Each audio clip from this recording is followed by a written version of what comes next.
sore pemuda-pemudi yang terkasih dalam Tuhan.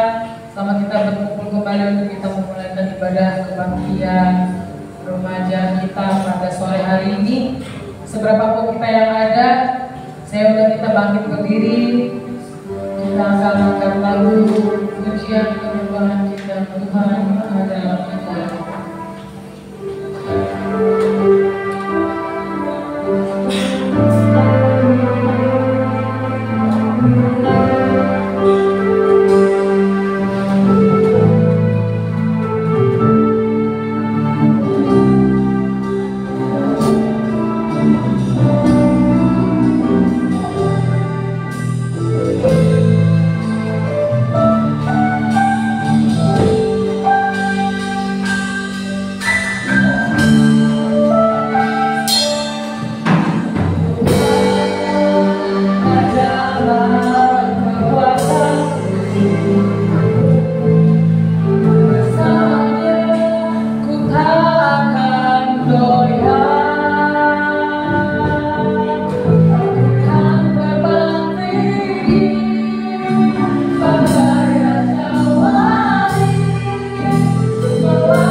Tuhan.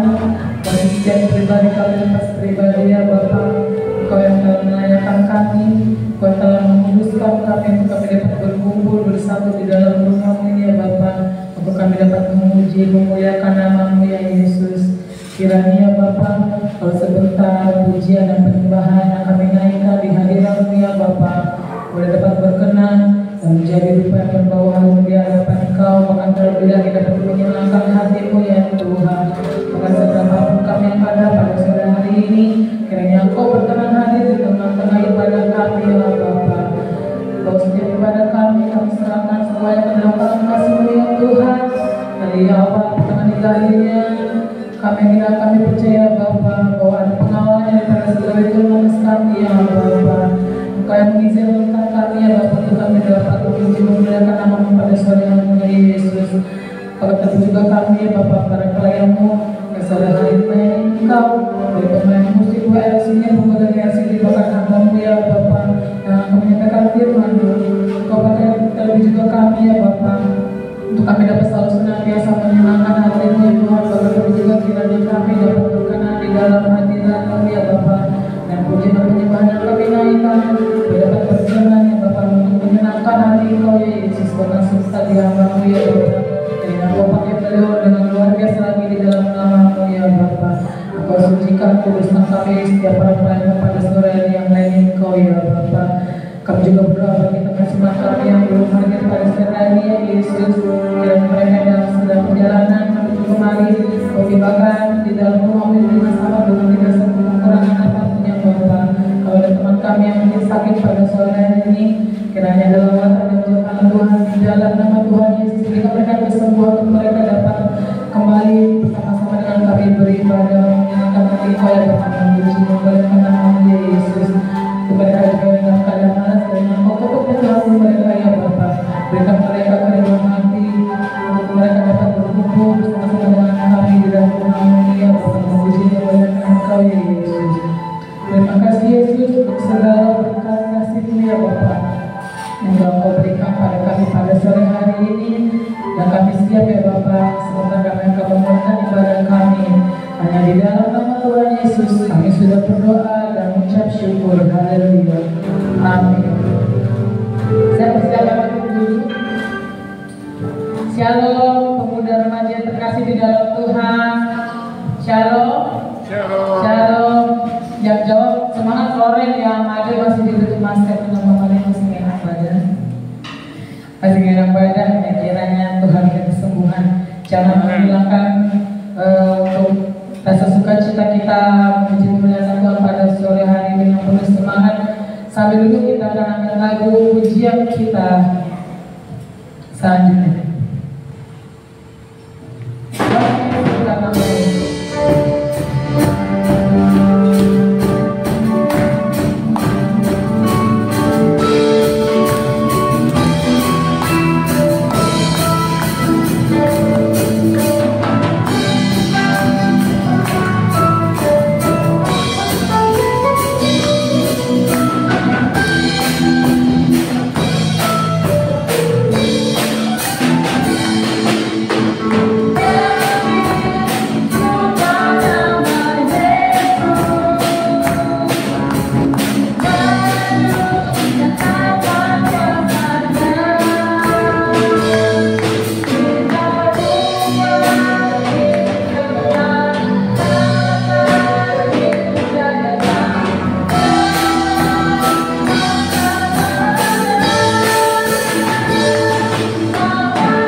amin. Amin. Kayaknya kalau dulu kurang semangat ya. Saya udah kita bakti berdiri. Kita akan angkat pujian kita dengan penuh sukacita, dengan penuh senang hati untuk menyenangkan hati Tuhan di dalam pujian dan penyembahan kita pada sore hari ini.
Saya kembali persilakan untuk duduk.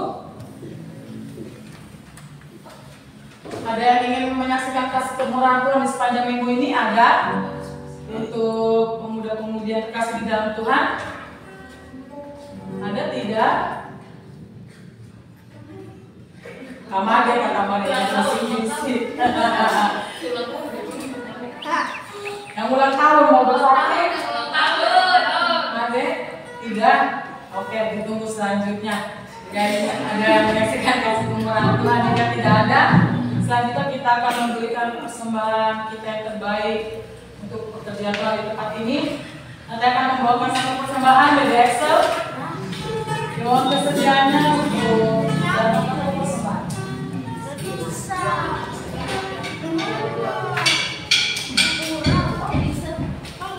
Hari keluarga bersama Yesus yang menjalankan tema persembahan, kita akan mengangkat satu pujian kita. Hari keluarga bersama Yesus. Hari keluarga bersama Yesus, suka duka ku jalani bersama Yesus, bersama pencobaan yang ku hadapi bersama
Selanjutnya, saya persilakan kembali untuk kita bangkit berdiri. Kita akan mempersiapkan hati kita yang terbaik. Kita mendengarkan firman Tuhan. Kita akan mendengar lagu, pujian, penyembahan kita dari Tuhan. Pikul-pikul dengan saya.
Puji Tuhan, untuk sore ini kami bersyukur, kami berterima kasih karena Kau baik atas setiap kami.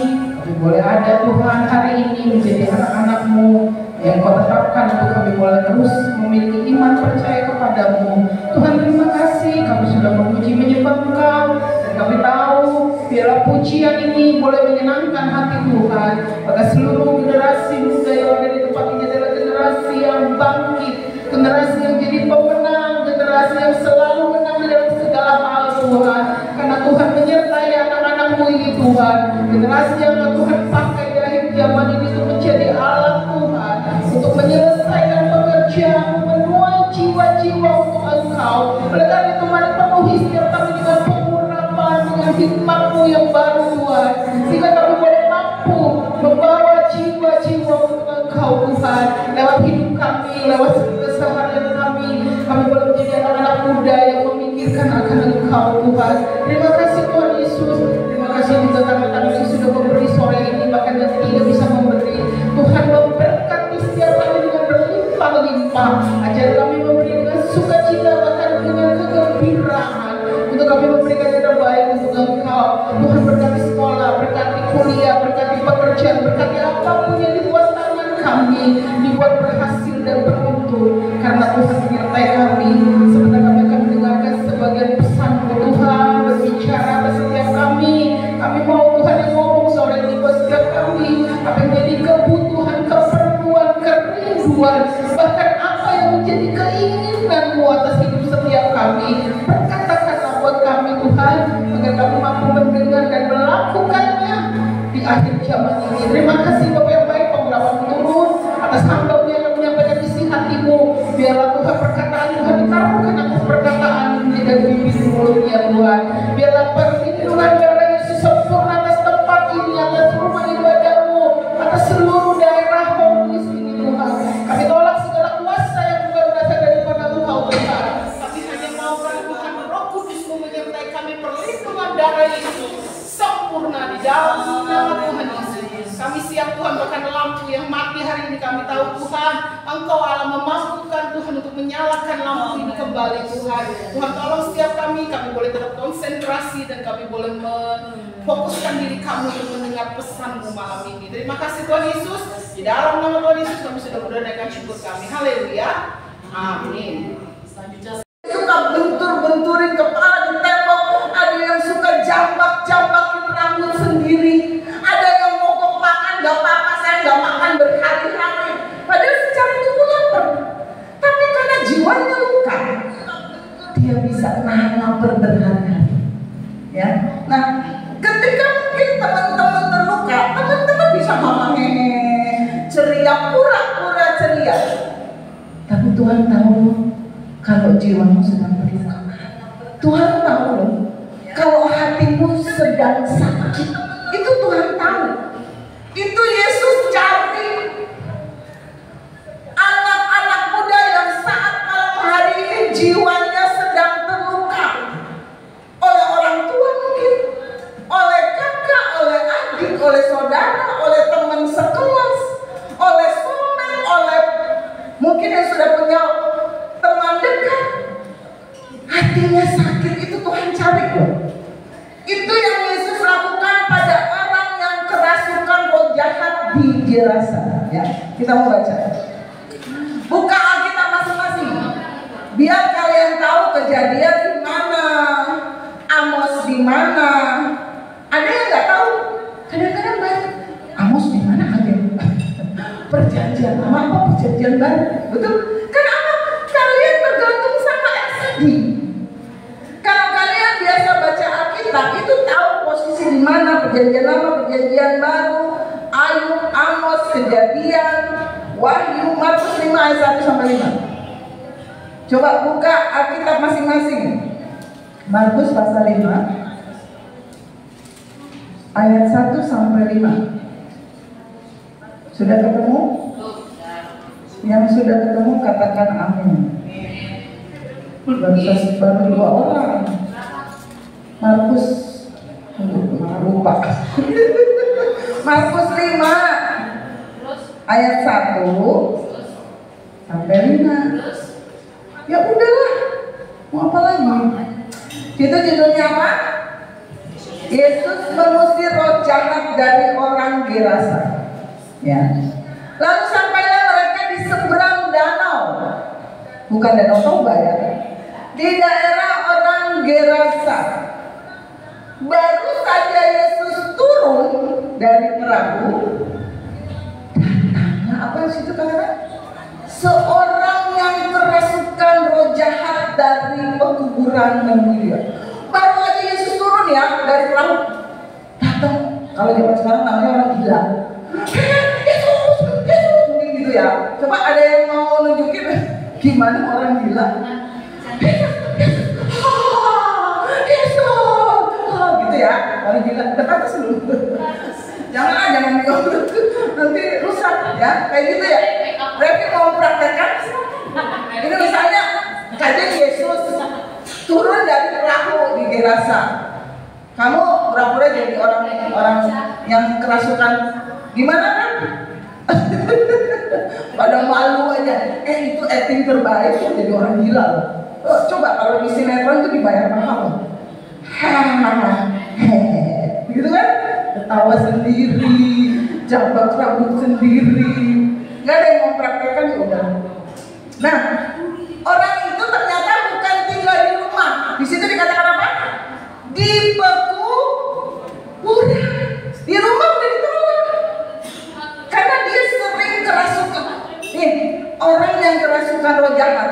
Dulu Kajen punya tante. Tantenya kecil kayak Revi. Kecil. Kurus, kecil, tinggi. Secara manusia disenggol sedikit jatuh kan, gitu. Nah, pada suatu saat Tuhan izinkan dia kerasukan. Nggak tahu mungkin karena jiwanya lagi lemah, dia kerasukan kayak gini nih. Tapi ini udah level tingkat tinggi. Dia kerasukan. Secara manusia kalau orang normal, kalau misalnya kita ngendaliin Revi lagi ngamuk gampang ya, kecil, maksudnya tuh badannya tuh nggak sebesar kaca gitu kan. Maksudnya kalau kaca ngamuk kan kita butuh ekstra itu kan. Tapi tante Kajen itu kayak Revi kecil gitu. Tahu nggak? Ketika dia kerasukan, nggak ada yang bisa mendalingin tante Kajen. Dipegangin mental. Sampai ada bapak-bapak dia seorang karate. Ban hitam tuh paling tinggi. Gak bisa ketika dia megang tantenya mental. Teman-teman bayangin seorang karateka ban hitam bisa mental. Tahu ban hitam gak? Itu banyak. Makanya baca di Google tingkatan karate, ada ban hitam. Bener ya? Sabuk. Salah. Sabuk hitam paling itu sabuk putih ya, paling rendah ya, itu anak-anak kecil kayaknya. Itu benar. Made udah pernah? Sabuk putih, kuning, oranye, hijau, biru, meletus, terus terakhir. Itu bapak-bapak itu sabuk bukan ban ya, maaf. Sabuk hitam. Secara manusia itu kuat, itu paling jago dalam karate. Itu mau 10 Revi aja dia bisa kendalikan. Tapi karena tantenya Kajen kerasukan roh jahat gak bisa. Mental. Teman-teman bayangin kalau roh jahat bekerja. Makanya jangan buka celah sama roh. Ya, kalian yang suka ngelamun malam-malam, itu bisa kemasukan kalau kalian nggak kuat. Ya, kalau ada masalah ngelamun, itu lama-lama bisa loh. Ya, hati-hati ya. Kalian kalau ada masalah, lagi ada persoalan, jangan biarkan ini kosong. Nyanyi-nyanyi, berdoa, apalah, dengar lagu rohani, dengar khotbah, nonton apa yang bisa mengisi jiwamu yang sedang galau. Ya, anak muda sekarang sering galau soalnya. Ayat 3 dikatakan di situ apa? Orang itu diam di kuburan, bukan lagi di rumah. Dan tidak, ini roh jahat kalau kerja gini. Ayat 3. Dan tidak ada seorang bagi yang sanggup mengikatnya, diikat pakai rantai apapun. Kalau yang namanya dari roh jahat, lepas. Ya, hati-hati ya, jangan sampai roh jahat itu masuk. Sekalipun dengan rantai loh. Bayangin kalau cuma tali rapia dihituin kita juga bisa ya. Tapi ini rantai. Itu kalau buka pintu gerbang itu kan susah. Nah ini dia bisa lepasin gitu. Rantainya kayak gitu kan. Karena sudah sering ia dibelenggu dan dirantai. Tapi tiap kali dirantai putus. Tiap kali dirantai putus. Udah ada ya? Tiap kali dirantai putus. Itu berapa rantai keluarganya yang ngikat dia? Coba teman-teman bayangin. Tiap kali dirantai putus, tiap kali dibelenggu dimusnahkan, sehingga tidak ada seorang pun, oh dia karateka, oh dia apa, hulek pun mungkin, tidak ada seorang pun yang cukup kuat untuk menjinakkannya. Ayat selanjutnya, siang malam ia apa? Berkeliaran di pekuburan. Siang malam dia berkeliaran kayak di bom Cina. Siang malam loh, bukan hanya pada waktu siang. Jadi orang yang lewat kuburan itu bukan takut sama hantu, tapi takut sama orang yang kerasukan roh jahat. Nah, orang kerasukan bisa ganggu kan?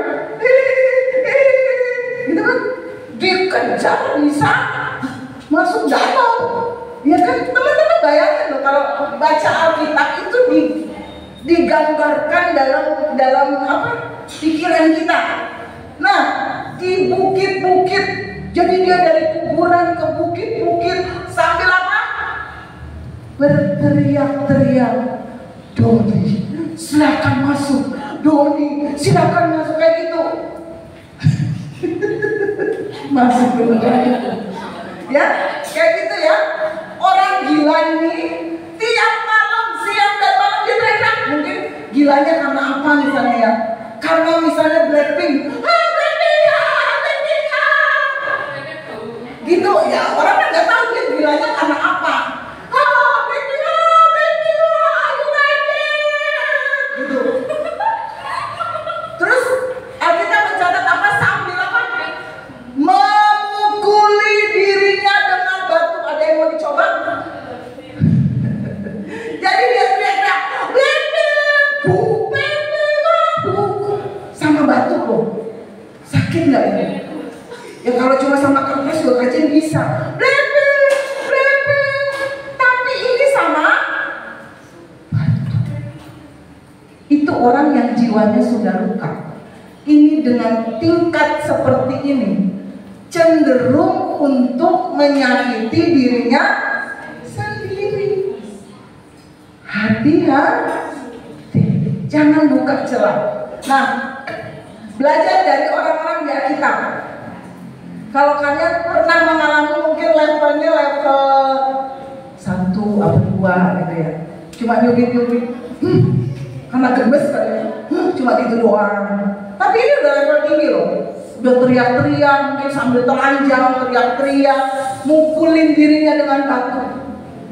Kalau teman-teman baca, Tuhan Yesus cari orang ini. Tahu roh jahat pindah kemana? Yesus pilih mengorbankan 2000 ekor babi untuk memindahkan roh jahat dari orang ini. Satu orang gila yang mungkin sudah ditolak oleh keluarganya, sudah ditolak oleh tetangganya, orang sekampungnya udah gak nerima dia, tapi Yesus cari. Malam ini Yesus cari anak-anak muda yang jiwanya sedang terluka. Yesus cari. Yesus korbankan babi-babi yang 2000. Coba kaliin berapa? 1 ekor babi kali 2000. Kenapa mulai ketawa? Aja nggak bermaksud melucu. Karena ini kalau menuju panjang. Ya. 2.000 satu babi berapa, Made? Nah, kan mulai ketawa kalau begini. Kajian nggak konsen kalau udah mulai ketawa. Kali sendiri mungkin miliaran ya. Yesus korbankan miliaran rupiah kalau dirupiahkan hanya untuk menyelamatkan satu orang. Amin. Segitunya lah Yesus sama kita. Belajar dari orang-orang di Alkitab. Kajian kasih 3 contoh orang yang gak tahan terhadap tekanan. Ini kalian belajar dari orang-orang ini ya. Jangan mau jadi korban, tapi belajar dari kisah hidup orang lain supaya kita gak ngalamin. Amin. Ada orang-orang yang tidak tahan terhadap tekanan. Yang pertama buka 1 Raja-Raja 16 ayat 15. 1 Raja-Raja 16. Ada seorang raja yang bernama Zimri. Ayat 15. Zimri. Apa? Zimri. Itu ngomong Zimrinya sambil apa? Bukan, jangan tertekan. Zimri. Dalam tahun ke-27 zaman Asa, Raja Yehuda menjadi apa sih? Menjadi raja. Ia memerintah 7 hari lamanya. Ini rekor pemerintahan raja paling pendek. Cuma 7 hari atau 1 minggu. Jadi misalnya Jumat lalu dia jadi raja, Jumat ini dia sudah tidak menjadi raja. Sedang rakyat berkemah mengepung Gibeton yang termasuk wilayah Allah. Kalian baca sebelumnya, Zimri itu adalah panglima raja sebelumnya yang bernama Raja Elah. Apa raja siapa? Elah. Ya, jadi dia panglima raja. Dia membela, dia membuat persepakatan, dan satu ketika ada kesempatan, dia bunuh raja siapa tadi? Raja siapa tadi? Bukan, sebelumnya. Maka jangan dibongkar. Raja Elah. Ya. Nah, secara logika, ini Zimri bisa jadi panglima. Rajanya yang bodoh. Apa dulu dia adalah panglima yang setia, tapi sakit hati, betul? Loh, diangkat jadi panglima berarti orang kepercayaan kan? Betul? Ya. Ini Raja Elah mengangkat dia jadi panglima raja. Berarti rekor kerjanya bagus. Coba kalian berpikir. Mikir. Tapi kenapa dia bisa bunuh Raja Elah? Ada 2 kemungkinan. Rajanya bodoh, gak bisa milih panglima. Kemungkinan kedua, dia sakit hati. Hati-hati dengan orang sakit hati. Itu bisa bunuh raja loh. Coba bayangin. Coba baca ayat 18. Cuma 1 minggu dia memerintah sebagai raja. Segera sesudah Zimri melihat. Jadi ketika Zimri jadi raja, panglima yang lain memberontak juga. Gak terima kalau Zimri ini jadi raja. Salah satu panglimanya namanya bapaknya Kasih. Siapa? Jadi Omri, maaf ya Kasih, panglima raja yang lain yang bernama Omri itu gak terima. Dia bersepakat juga dengan yang lainnya. Segera sesudah Zimri melihat bahwa kota itu telah direbut sama bapak Omri, masuklah dia ke dalam puri istana. Mau ngapain? Udah dan Pak. Lalu membakar istana raja. Sedang ia sendiri ada di dalamnya dan ia masih, dengan kata lain, bunuh. Dia pengen jadi raja, tapi ketika dia sudah jadi raja, dia gak kuat dengan tekanan. Istilahnya apa? Semakin tinggi pohon, semakin besar angin yang menerpa, betul? Nah ini raja Zimri ini nggak kuat. Ketika ada serangan dari panglima raja yang lain, dia ketakutan. Aduh, gimana ini? Gimana? Jiwanya tertekan dan dia tidak bisa mengatasinya. Apa yang dia lakukan? Dia masuk ke puri istana. Kirain mau kabur ya kan? Orang mana kabur aja dulu kan? Tapi dia bakar istananya sendiri. Bunuh di. Belajar ya. Kalau kalian sudah ada di puncak, jadilah orang yang kuat mentalnya. Amin.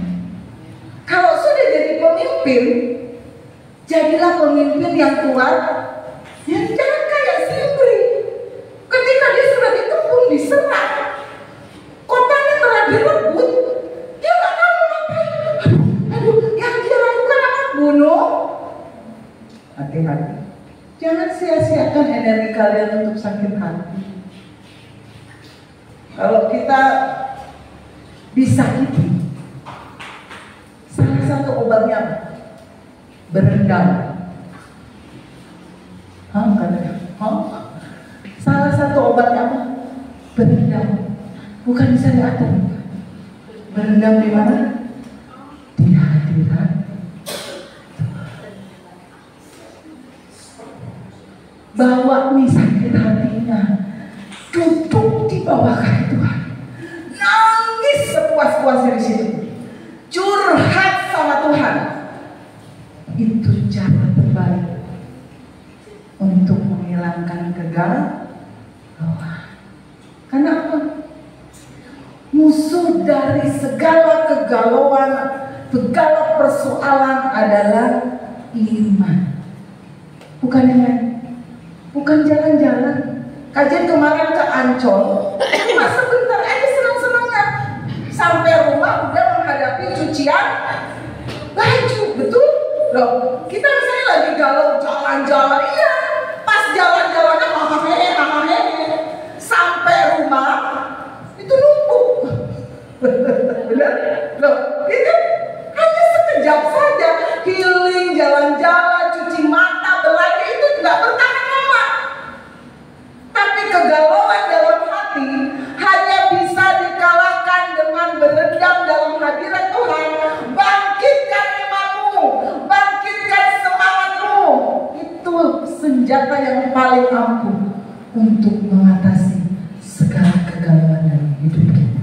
Amin. Hidup ini firman Tuhan katakan pertandingan apa? Bola. Apa? Hidup ini adalah pertandingan bola, bener. Hidup ini adalah pertandingan.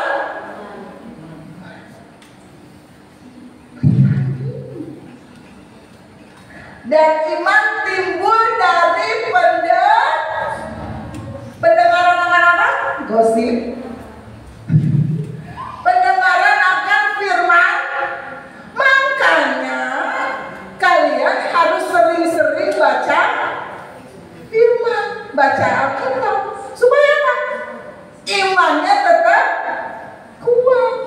Ketika engkau bertanding, engkau gak kelelahan.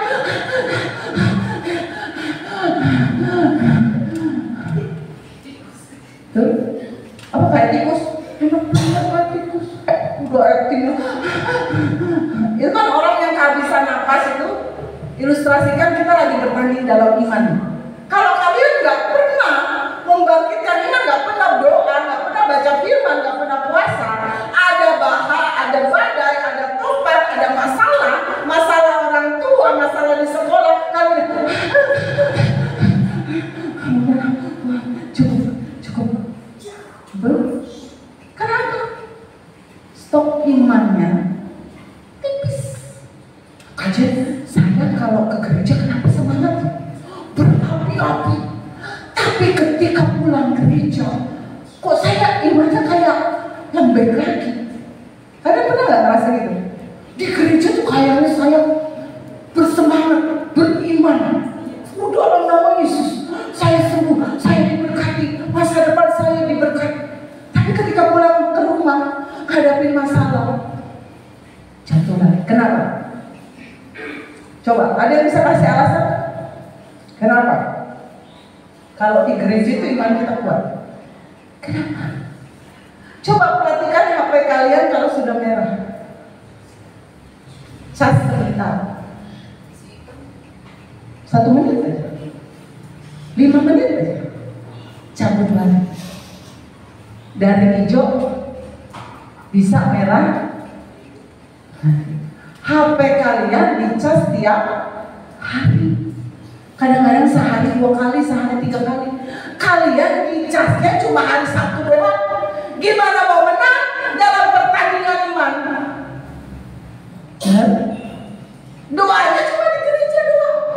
Baca Alkitabnya cuma ini lagi begini aja. Di rumah gak pernah doa, gak pernah baca Alkitab, boro-boro puasa. Ya wajar kalau kalian kalah dalam pertandingan iman. HP aja yang gak dicas, lobet mati. Itu imanmu. Kalau gak pernah dicas. Masuk akal gak? Masuk dong, karena kalian senangnya HP kan. Logikanya masuk kan. HP aja bisa sehari 3 kali dicas. Salah ya? Biar lucu. Biar kalian gak pegangan banget kalian kajian. HP aja bisa dicas 3 kali. Itu seminggu udah berapa kali? Nah kalian hari ini ada yang baca Alkitab gak? Ada. Besok ada yang baca Alkitab gak? Oh ada. Di sekolah minggu aja. Dengar firman yang bukan ini. Hari Seninnya baca Alkitab gak? Oh enggak, itu hari sibuk aja. Oh semua pada masuk sekolah, upacara lah, apalah. Hari Selasa ada yang doa gak? Itu pertanyaannya. Kenapa di gereja iman kita kuat? Kalau sudah keluar gereja, amburadul. Yang marah tetap marah, yang sakit hati tetap sakit hati. Yang benci tetap benci. Kenapa? Imannya apa sih namanya? Imannya itu rapuh. Ketika masalah datang udah habis. Amin. Jangan tetap. Ya, mulai hari ini cas imanmu tiap hari, tiap saat. Pergi kemanapun jangan tiktokan dulu, baca Alkitab dulu. Mau dimanapun berdoa dulu dalam hati. Kalian bisa di sekolah bisa berdoa kok. Tapi gak usah, oh haleluya di penyembahan di kelas haleluya. Dalam hati aja kau berkomunikasi dengan Tuhan. Itu Zimri. Nggak kuat menghadapi Yang kedua, Ahitofel. Tahu Ahitofel? Dia adalah penasehat Daud yang paling manjur. Setingkat dewa. Kalau dia kasih nasihat, itu Daud menang, terus menang. Suatu hari Ahitofel ini sakit hati. Kenapa? Ada yang tahu? Ada yang pernah nyakitin Ahitofel? Cucunya namanya Betseba. Mulai nyambung. Dan pada suatu hari Daud membuat suami Betseba mati di medan pertempuran. Namanya siapa? Uria. Dari kejadian itu Ahitofel sakit hati sama Daud.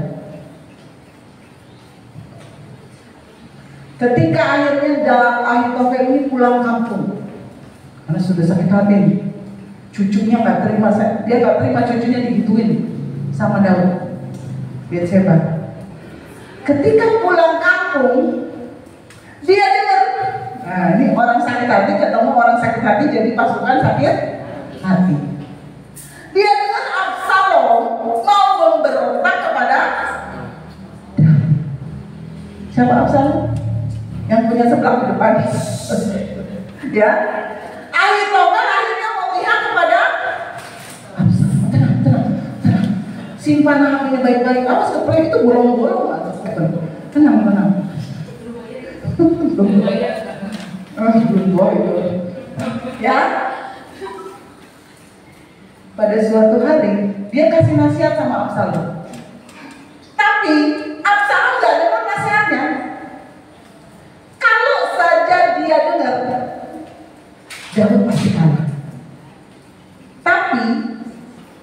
Absalom nggak dengar nasihat Ahitofel. Yang didengar Absalom adalah nasihat Husai. Kalian baca sendiri ya. Nah, apa yang terjadi ketika Ahitofel melihat nasihatnya tidak dilakukan oleh Absalom? 2 Samuel 17 ayat 23. Coba yang jatuh HP-nya baca. 2 Samuel 17 ayat 23. Ayat 23. Coba bacain kalau open. Nah, di depan udah ada bukan, nggak apa-apa.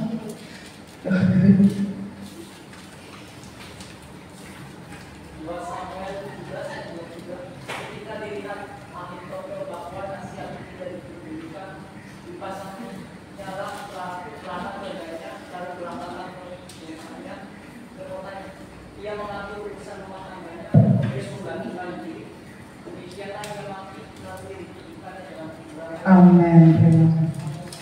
Dia memutuskan untuk gantung diri.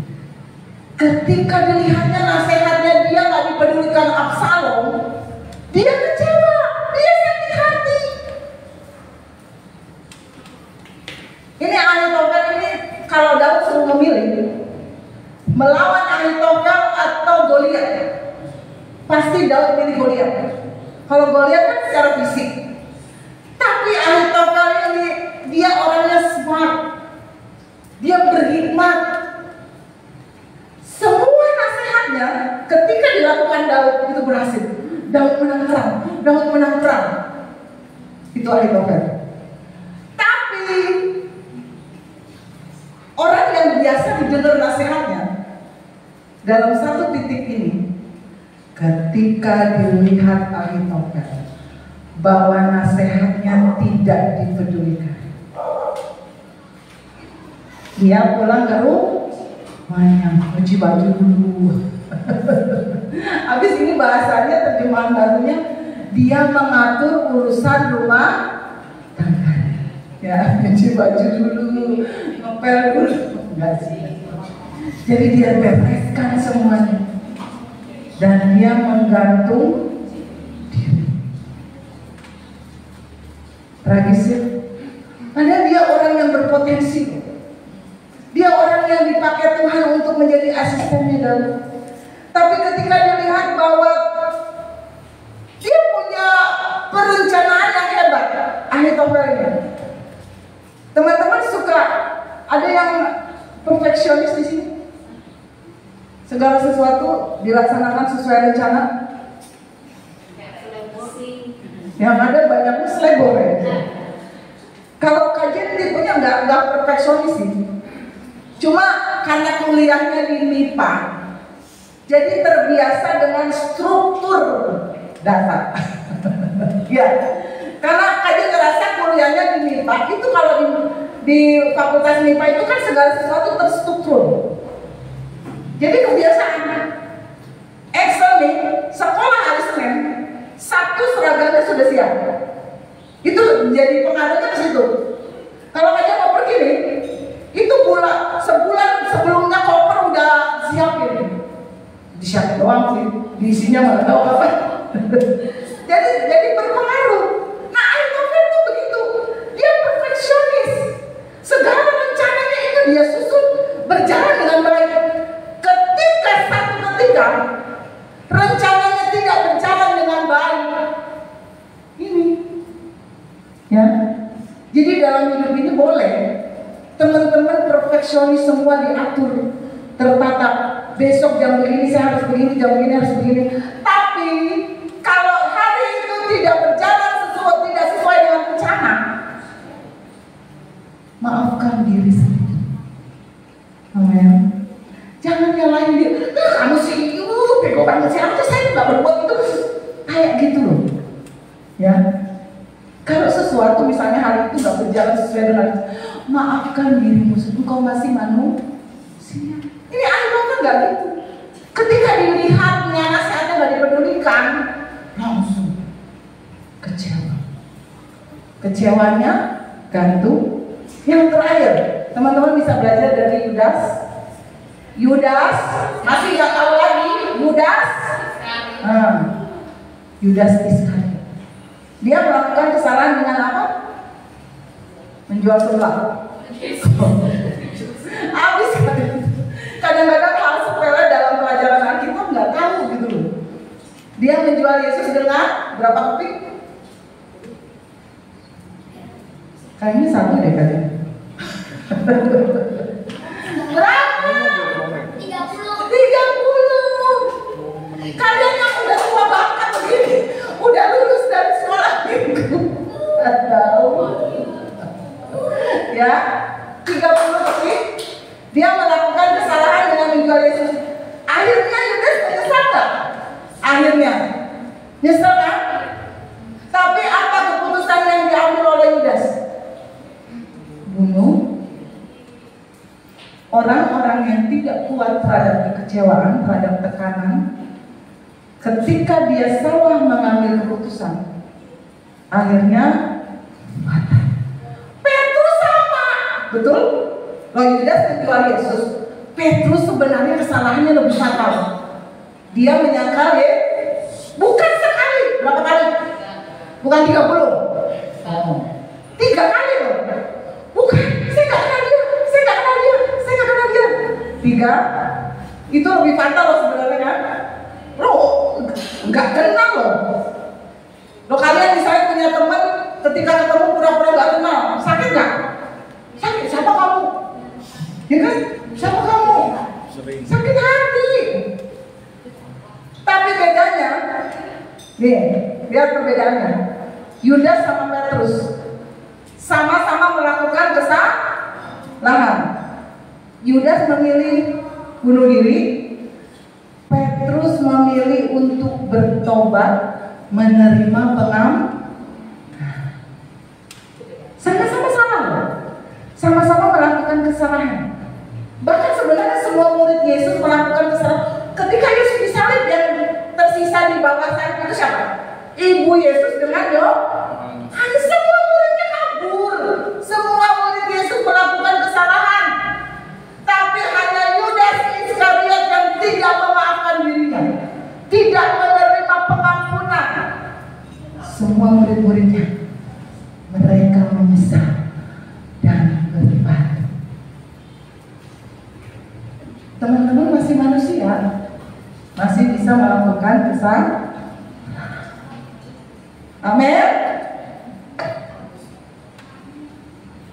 Sama-sama menyesal, tapi keputusan akhir yang diambil oleh Yudas dan Petrus berbeda. Coba Yesaya 43:18. Ini yang suka galau dengan masa lalu. Ya, Yesaya 43 ayat 18. Yesaya 43 ayat 18. Yesaya 43 ayat 18. Ini dalam terjemahan baru ya. Janganlah ingat-ingat hal yang dahulu. Ada yang suka ingat zaman dulu. Omongannya gitu. Dulu. Terus cucunya nanya, terus kayak sekarang gimana kayak? Janganlah perhatikan hal-hal yang zaman. Kajian mau baca ini dari terjemahan bahasa Indonesia masa kini ya. Tuhan ada nggak di situ? BIMK bahasa Indonesia masa kini. Oh nggak ada. Kajian mau baca ini tetap di situ. Tuhan berkata, ini versi bahasa Indonesia masa kini. Tak ada gunanya mengingat masa lalu. Percuma mengenang yang sudah. Maafkan diri sendiri kalau berbuat kesalahan. Amin. Kadang-kadang kita benci diri kita sendiri. Kamu tuh ya, gak berguna. Kamu tuh ya bodoh. Kamu tuh ya, gitu kan? Kalau orang sudah kecewa terhadap diri sendiri karena melakukan kesalahan, kadang-kadang kamu ya semua jadi kacau. Kamu kadang-kadang seperti itu, menyakiti diri. Pegang, udah yang lalu. Minta ampun sama Tuhan. Kenapa teman-teman harus stop menyakiti diri sendiri? Yang pertama, ini ada 100 alasan. Yang pertama, Yesaya 43. Ini ayat terakhir. Ayat terakhir. Yesaya 43. Tahu ayat berapa? tatap mata saya. Ayat 1. Yesaya 43 ayat 1. Tetapi sekarang, ya, coba perhatikan. Tetapi sekarang beginilah firman Tuhan yang menciptakan Floren, yang menciptakan Kuven, hai Revi, yang membentuk engkau, hai Jeffrey. Tuh, semuanya masukin aja. Janganlah takut. Sebab apa? Sebab aku telah menebus Maria. Aku telah mengambil Totsi dengan namamu. Siapa lagi yang disebut?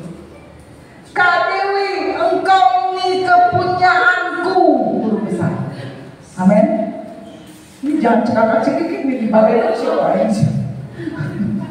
Ya, Tuhan tuh yang menciptakan kita. Amin. Bengkel terbaik datang ke penciptanya kalau engkau lagi galau, betul? Ya Om Delia, servis terbaik, mobil kah, motor kah, ada di servis apa? Motor mobil. Masa servis komputer? Resmi maksudnya Bapak? Yang nggak resmi juga bisa. Tapi yang terbaik itu ada di servis resmi. Belum tentu. Tidak bisa Pak. Bisa dibohong.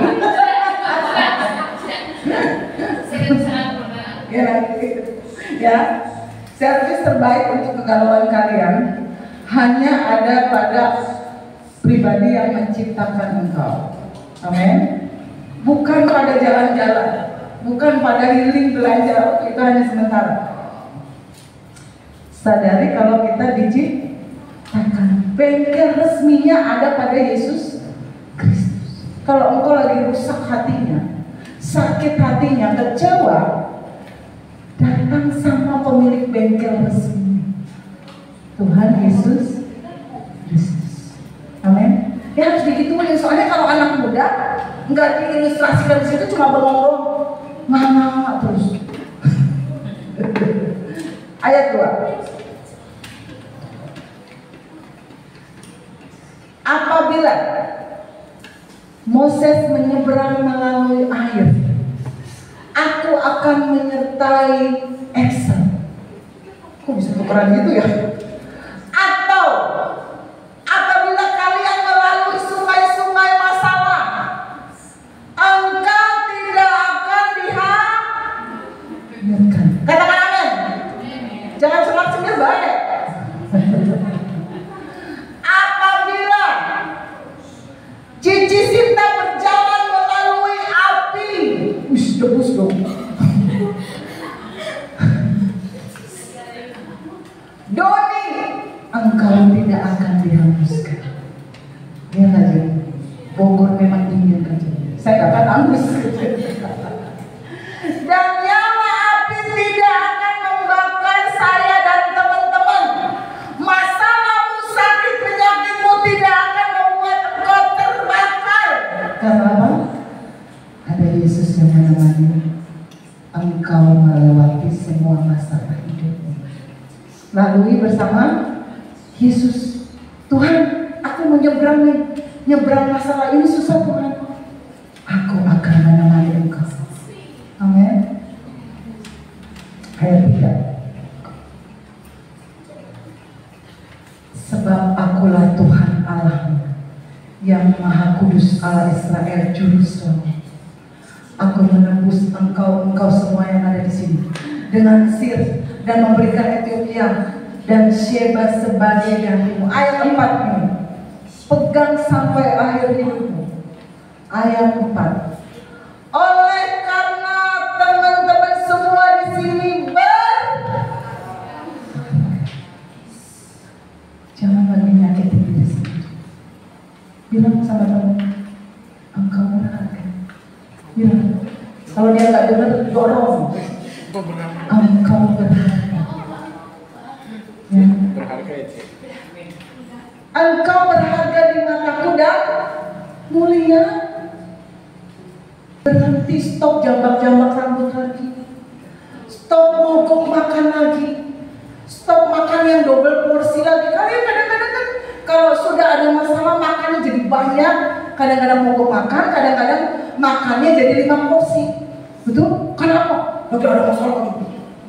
Saya masuk sama dia. Apa sih? Sampai gemuk. Betul? Ini yang kurus-kurus ini biasanya mau makan. Biasanya. Ya.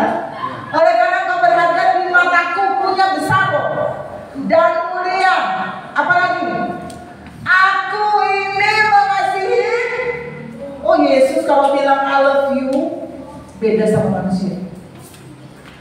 Teman-teman tahu perjuangan Yesus dan murid-muridnya untuk menuju ke orang gila tadi? Baca di ayat sebelumnya.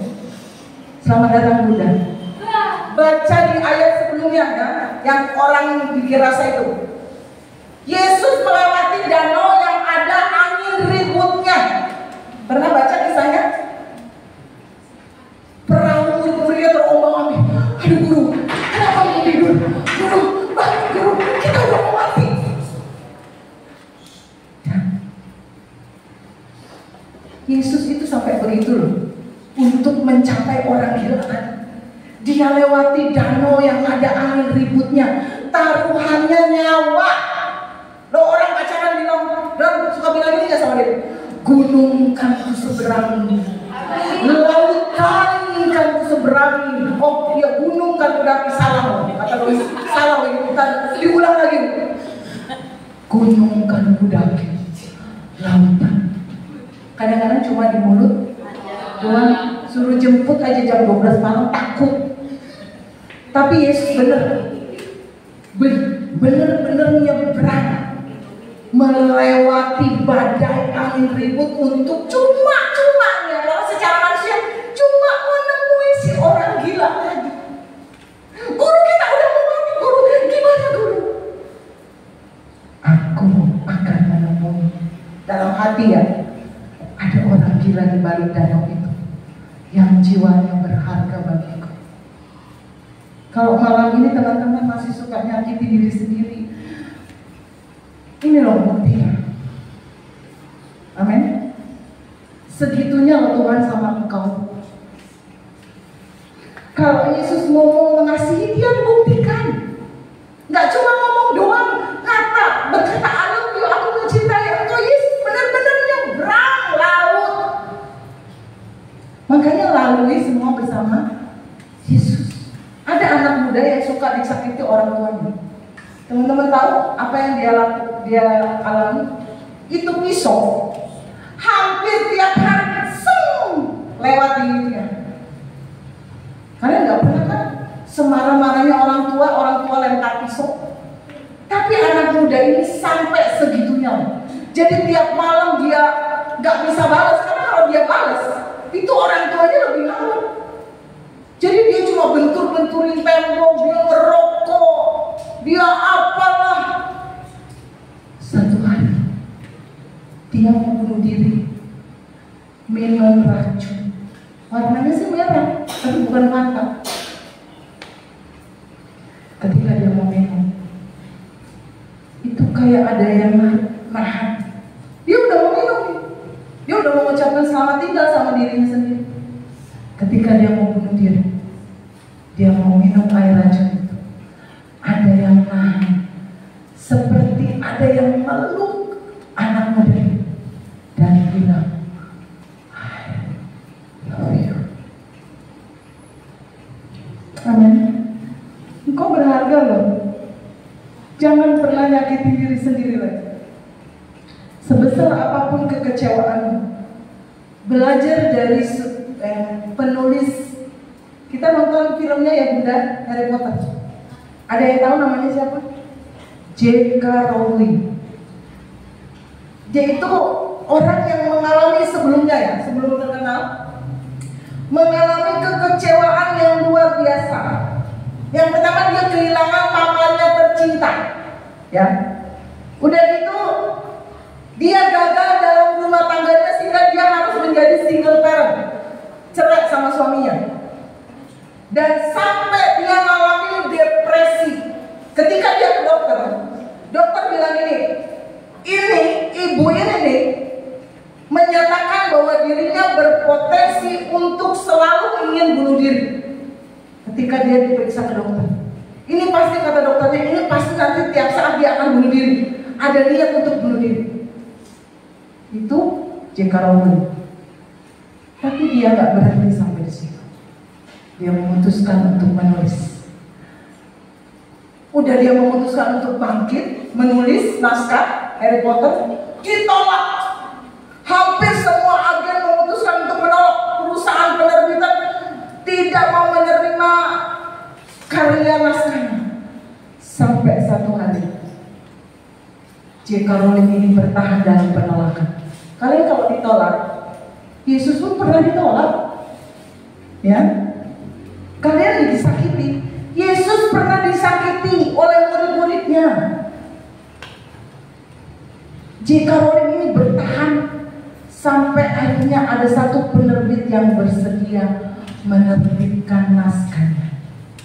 Dari titik itu, ketika J.K. Rowling ini tidak menyerah, hidupnya berubah 180 derajat. Dia terkenal kaya raya. Coba dia bunuh diri. Tidak ada tuh namanya film Harry Potter. Betul? Jangan lukai dirimu sendiri. Siapa tahu di tempat ini ada potensi yang Tuhan akan ambil untuk jadi berkat, untuk jadi tenang, amin, untuk memberkati orang lain. Siapa tahu kalian jadi produser, sutradara, jadi menteri, jadi kepala sekolah, ya. Kalau kekecewaan datang, lalui bersama Yesus, amin. Bilang sama masalah apa? Bilang sama kekecewaan, kecil. Kalau engkau disakiti teman hidupmu, kecil. Contohnya saya dong. Amin. Kalau pasangan menyakiti, Yesus kembali. Stop menyakiti dirimu sendiri. Amin. Ayo bangkit berdiri di tempat ini. Ayo bangkit berdiri semua. Saya mengundang pemain musik. Mari stop untuk menyakiti dirimu sendiri. Bawa semua itu kepada Tuhan. Hidup kalian berharga. Jadi kalaupun ada kekecewaan, ada penolakan, ada luka, bawa semua kepada Yesus. Dia bengkel seni hidupmu. Hidupmu berharga. Semua berkenan di hadapan Tuhan. Ketika kamu datang dengan kerendahan hati. Amin. Semangatmu yang patah akan dibangkitkan kembali. Bulu yang tergoda akan dibangkitkan. Katakan dengan iman, dengan ucapan syukur. Hidupku berharga bagi Allah. Tiada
Dia melewati angin ribut, dia melewati segalanya untuk mengobati luka hatimu, menyembuhkan kegalauan hidupmu, menyembuhkan sakit kejiwaanmu yang mungkin sering menyerang teman-teman semua. Iblis sering menyerang engkau dalam kejiwaan. Engkau kecewa mungkin, engkau terluka, engkau tidak terima. Malam ini Yesus mencari engkau. Yesus mencari engkau. Yesus ingin menyembuhkan luka hati. Belajar dari tokoh-tokoh Alkitab, mereka yang tidak kuat menghadapi tekanan. Malam ini bangkitkan imanmu. Malam ini teguhkan imanmu. Jadilah anak-anak muda yang kuat menghadapi tekanan. Engkau harus kuat. Engkau harus kuat. Perjalananmu masih panjang. Tuhan akan memakai engkau luar biasa. Stop menyakiti dirimu sendiri. Stop melukai dirimu sendiri. Karena engkau berharga. Hidupmu berharga. Engkau akan diangkat Tuhan. Kalaupun bulumu sudah mulai rusak, engkau tidak kuat terbang tinggi, malam ini dia akan mengobati. Bulu yang terbelah itu, sumbu yang hampir padamu, Tuhan akan mengobati malam ini, sehingga engkau bisa terbang lagi. Maka engkau terbang lebih tinggi, terbang lebih tinggi. Gempaskan sayap imanmu malam ini, berikan hatimu kepada Tuhan, agar hati-hati yang terluka itu Tuhan obati dengan kasih-Nya.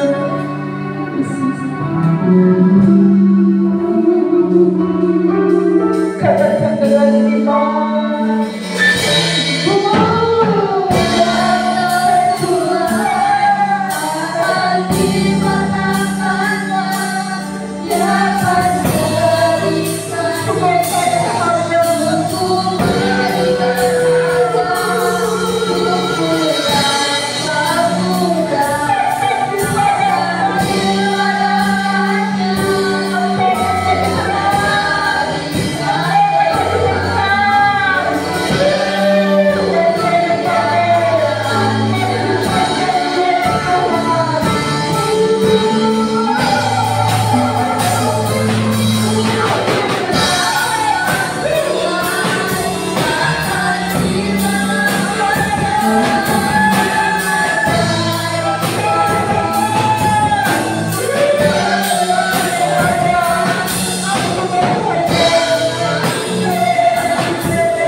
di dalam kehidupan kami. Kami anak-anak muda yang hidup takut akan Tuhan. Kami anak-anak muda yang dengar-dengaran akan firman-Mu. Dan kami percaya Tuhan, masa depan kami akan indah, terang, gilang gemilang bersama dengan Tuhan. Terima kasih Bapa. Kami tahu Banyak hal yang akan menjatuhkan kami di akhir zaman ini, tetapi kami adalah orang-orang yang kuat di dalam Engkau, karena kami memiliki Engkau, karena Roh Kudus ada dalam hidup kami, dan kami tidak akan patah, kami tidak akan pudar dalam mengiring Tuhan, karena kami percaya sungguh kepada Tuhan yang hidup, yaitu Tuhan Yesus Kristus, dari sekarang sampai di surga nanti. Terima kasih Bapa yang baik, kami sudah mendengarkan firman-Mu. Pakailah hamba-Mu yang sudah menyampaikan firman-Mu. Engkau akan pakai secara luar biasa. Tuhan akan berkati hamba-Mu dengan kasih dan kemurahan-Mu. Dalam nama Tuhan Yesus Kristus, semua yang baik terjadi atas kami semua. Terima kasih Tuhan. Mari kita angkat tangan kita di hadapan Tuhan, kita menerima doa berkat. Tuhan memberkati engkau dan melindungi engkau. Tuhan menyinari engkau dengan wajah-Nya dan memberi engkau kasih karunia. Tuhan menghadapkan wajah-Nya kepadamu dan memberi engkau damai sejahtera. Pemuda yang kasih Tuhan, pulanglah engkau dalam persekutuan, dalam kasih Allah Bapa Anak yang tunggal Tuhan Yesus Kristus. Roh Kudus menyertai kita sampai Maranatha. Tuhan Yesus memberkati.